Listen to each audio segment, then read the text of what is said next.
İzahlı test 5-ci sinif İngilis dili 10-cu hissə. Read the passage and answer the questions.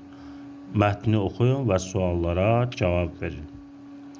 Lisa and Nick are friends. Lisa və Nick dostdurlar. Lisa is a little girl. Lisa kiçik qızdır. She is 6. Onun 6 yaşı var. She lives in Moscow. O Moskvada yaşayır. She has a nice doll. Onun qəşəng gəlinciyi var. Nick is a boy of 7. Nick 7 yaşında oğlandır.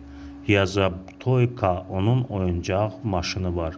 He doesn't live in Moscow. O Moskvada yaşamır. His grandmother lives in Moscow. Onun nənəsi Moskvada yaşayır. Nick goes to visit her in summer. Yayda Nick gedir ki ona baş çəksin. The children are in the park now. İndi uşaqlar parkdadırlar. They like to play in the park. Onlar parkda oynamağı xoşlayırlar.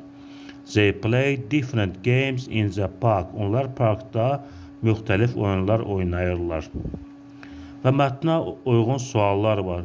Birinci sual, what is the passage mainly about? Mətn nə haqqındadır? İkinci sual, choose the correct sentence. Düzgün cümləni seçin, mətnə uyğun. Üçüncü sual, which question has no answer in the passage? Hansı sualın mətndə cavabı yoxdur? Dördüncü sual, the underlined word they refers to.